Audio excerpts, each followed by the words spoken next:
दुनिया भर में समय समय पर डिस्कवरीज होती रहती हैं। कुछ नए आविष्कार होते हैं तो कई बार हजारों साल पुरानी चीजें रिसर्चर्स को मिल जाती हैं। कई ऐसी आर्कियोलॉजिकल डिस्कवरीज भी अब तक की जा चुकी हैं जो अपने आप में किसी रहस्य से कम नहीं है। इन खोजों को लेकर अक्सर विवाद भी होते रहता है। तो दोस्तों, आज हम कुछ ऐसी ही कंट्रोवर्शियल डिस्कवरीज के बारे में बात करने वाले हैं।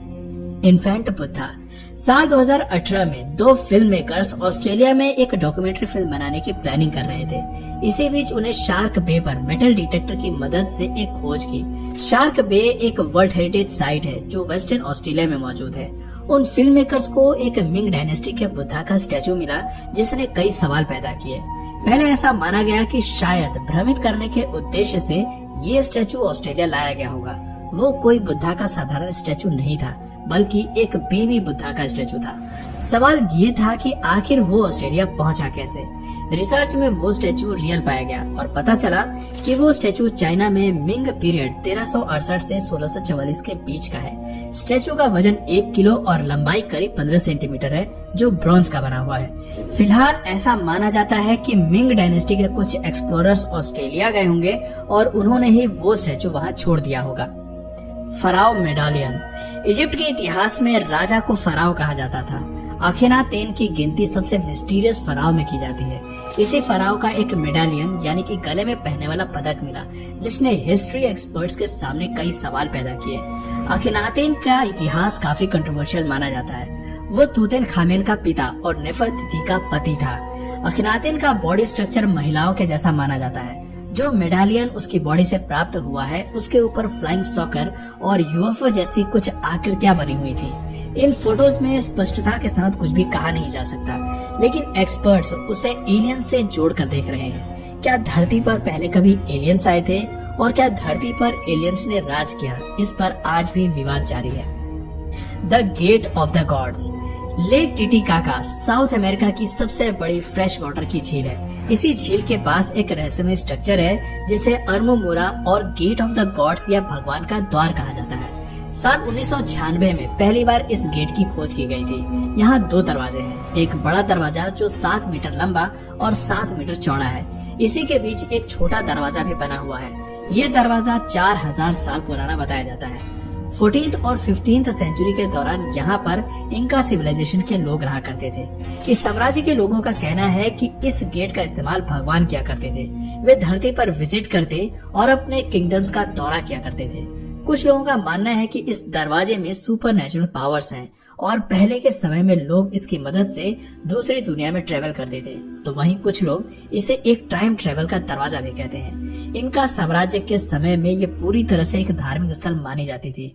स्थानीय लोगों का मानना है कि लेक टिटिकाका से दुनिया की शुरुआत हुई और मरने के बाद आत्माएं इसी लेक में समाहित हो जाती हैं।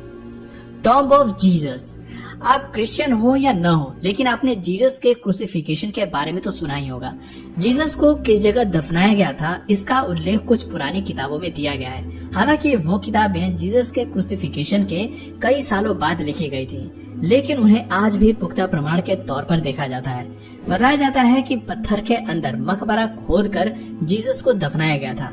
आर्कियोलॉजिस्ट ने यरूशलेम के आसपास 1000 से अधिक पत्थर के मकबरों को डिस्कवर किया है, जहां लोग अपने परिजनों को दफन किया करते थे। यरूशलेम में द हॉली स्पल्चर चर्च बना हुआ है, जहां पर जीसस के टॉम्ब होने की बात कही जाती है। ये चर्च जीसस के मकबरे के ऊपर बनाया गया था, जिससे कि टॉम्ब को क्षति न पहुंचे। हिस्टोरियंस के मुताबिक ये जगह पहले यरूशलेम के बाहर हुआ करती थी, लेकिन समय के साथ साथ इसे शहर में शामिल कर लिया गया। साल 2016 में करीब 200 सालों के बाद जीसस के मकबरे के ऊपर रखे संगमरमर के ढांचे को साइंटिस्ट ने हटा दिया था। चर्च के संरक्षण के लिए गई टीम ने ऐसा किया था। एंटिकीथेरा मैकेनिज्म। साल 1900 में कुछ ग्रीक डाइवर्स मेडिटेरियन सी के पास समुद्र में नेचुरल स्पंज की खोज कर रहे थे कि अचानक एक तेज तूफान वहां आ गया। उन लोगों ने ग्रीस के पास मौजूद एक एंटिकीथेरा आइलैंड पर शरण ली। इसी आइलैंड के पास उन्हें एक खजाना मिला। उन्हें एक मशीन मिली जो देखने में काफी मॉडर्न लग रही थी। असल में वो गियर से चलने वाला एक डिवाइस था। पहले ऐसा माना गया कि शायद वो किसी जहाज का पार्ट होगा जो डूब गया होगा, लेकिन जब इस पर रिसर्च की गई तो लोग हैरान रह गए, क्योंकि वो टुकड़ा इतना पुराना था कि जब गियर वाली टेक्नोलॉजी का आविष्कार भी नहीं हुआ था। दोस्तों, ये तो हम सभी जानते हैं कि एंशिएंट ग्रीक पीपल टेक्नोलॉजी के मामले में दुनिया से 2 कदम आगे रहे हैं। लेकिन क्या उन्होंने बहुत पहले ही मॉडर्न मशीनों का आविष्कार कर लिया था, इस बारे में फिलहाल शोध जारी है। माया कैलेंडर ये एक बेहद ही प्राचीन कैलेंडर है। इसका इस्तेमाल मेसो अमेरिकन सिविलाइजेशंस के द्वारा किया जाता था। 1940 में रिसर्चर्स को एक 819 दिन का माया कैलेंडर मिला था, जिसने एक्सपर्ट्स के सामने सवालों की लड़ी लगा दी थी। इसको लेकर लोगों ने अलग अलग प्रकार के दावे किए।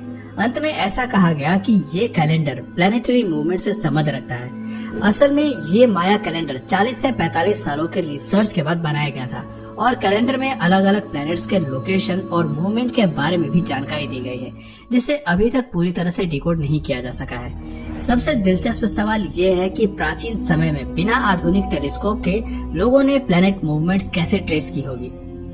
हॉर्सेस एंड मैन इंसानों ने घोड़ों को पालना और इनका इस्तेमाल करना कब सीखा, इस बारे में साल 2009 में एक रिपोर्ट पब्लिश की गई। रिसर्चर्स और साइंटिस्ट ने 1994 से 2002 तक कजाकिस्तान की कई जगहों पर शोध किया। उन्हें घोड़ों के पुराने फॉसिल्स मिले। ऐसा माना गया कि कजाकिस्तान में आज से 5500 साल पहले लोगों ने घोड़ों का डोमेस्टिफिकेशन शुरू किया था। घरेलू घोड़ों को फूड और दूध के लिए पाला जाता था और जंगली घोड़ों को ये सवारी के लिए इस्तेमाल करते थे। कॉपर एज यानी कि 5500 साल पहले इंसान घोड़ी के दूध का सेवन किया करते थे। ये अब तक ज्ञात सोर्सेज से 1000 साल पुराना है। तो वहीं यूरोप में तो इसके करीब 2000 साल बाद लोगों ने घोड़ों को पर्सनल यूज के लिए पालना शुरू किया था।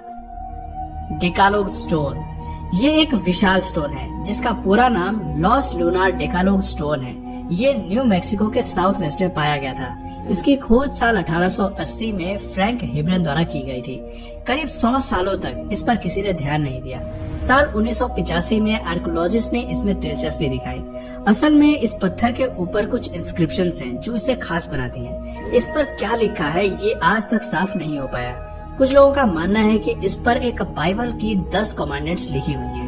ये इंक्रिप्शन पालियो हिब्रू स्क्रिप्ट के पुराने वर्जन की मानी जाती है। पिछले कुछ सालों में कई धर्म गुरु और लैंग्वेज एक्सपर्ट्स इस पत्थर को पढ़ने की कोशिश कर चुके हैं, लेकिन अभी तक सफलता नहीं मिल पाई है। स्कल 5 दोस्तों, दुनिया भर में साइंटिस्ट को अब तक मानव के कई कंकाल और अवशेष मिल चुके हैं। सबसे पुराने 5 स्कल्स में से जो 5वें नंबर पर है उसे स्कल 5 का नाम दिया गया है। इसकी खोज साल 2000 में की गई थी। ये पहली खोपड़ी है जो वैज्ञानिकों को जबड़े के साथ मिली थी। पहली बार किसी स्कल में लोअर जॉ मौजूद था। इसकी खोज जॉर्जिया की राजधानी तिबिलिसी से कुछ दूर पर की गई थी। ऐसे में सवाल यह आता है कि क्या जॉर्जिया में हजारों साल पहले जीवन था। इस खोपड़ी को ध्यान से देखा जाए तो ये काफी हद तक होमो इरेक्टस जैसी लगती है, जो लाखों साल पहले रहे मानव की ही एक प्रजाति थी। इस स्कल का ब्रेन काफी छोटा है और दांत बड़े। इससे एक बात तो साफ है कि ये उस समय का स्कल है जब मांस खाकर ही अपना जीवन यापन इंसान किया करते थे। अभी इस स्कल पर विस्तार से रिसर्च जारी है। टार्टेरिया टैबलेट्स 1961 में रोमानिया में निकोलाई वियासा ने कुछ स्टोन टैबलेट्स डिस्कवर किए थे। ये टैबलेट्स रोमानिया की न्यूलिथिक साइट टार्टेरिया में खोजे गए थे, इसलिए इन्हें टार्टेरिया टैबलेट्स का नाम दिया गया। 2 टैबलेट्स रेक्टेंगल फॉर्म में है और एक स्कल फॉर्म में है। इन टैबलेट्स पर कुछ कार्विंग की गई है और सिंबल्स बने हुए हैं। एक टैबलेट पर पेड़ की शाखा जैसा कुछ बना हुआ है और उस पर सींग वाला जानवर बना हुआ है। एक्सपर्ट्स का मानना है कि ये एनिमल हंटिंग की पिक्चर है। अन्य 2 टैबलेट्स पर कुछ लिखा हुआ है और एब्स्ट्रैक्ट सिंबल्स बने हुए हैं। इन्हें विंका कल्चर से जोड़कर देखा जा रहा है। बताया जाता है कि ये टैबलेट 2700 BC के हैं। इन्हें सुमेरियन सिविलाइजेशन का पार्ट माना जाता है। कुछ एक्सपर्ट्स का कहना है कि सबसे पहले लिखने की शुरुआत विंका पीरियड में ही हुई थी, लेकिन टैबलेट्स पर लिखा क्या है ये आज तक पता नहीं चल पाया है। तो दोस्तों, ये थे दुनिया के कुछ ऐसे डिस्कवरीज जिन्हें लेकर आज भी बहस जारी है।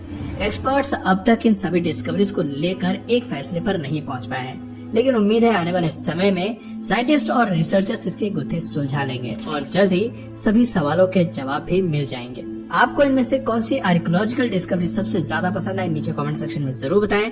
और अगर इस वीडियो से आपको कुछ नया जानने या सीखने को मिला या फिर इंटरेस्टिंग लगा तो प्लीज इस वीडियो को एक लाइक करके अपने फ्रेंड्स और फैमिली में से जरूर शेयर करें। और यदि आप इस चैनल पर नए हैं तो प्लीज इस चैनल को सब्सक्राइब करके बेल नोटिफिकेशन आइकन को ऑन कर लीजिए ताकि हमारे आने वाले वीडियोज आप मिस न करें। मिलते हैं फिर किसी वीडियो में नए टॉपिक के साथ, तब तक के लिए नमस्कार।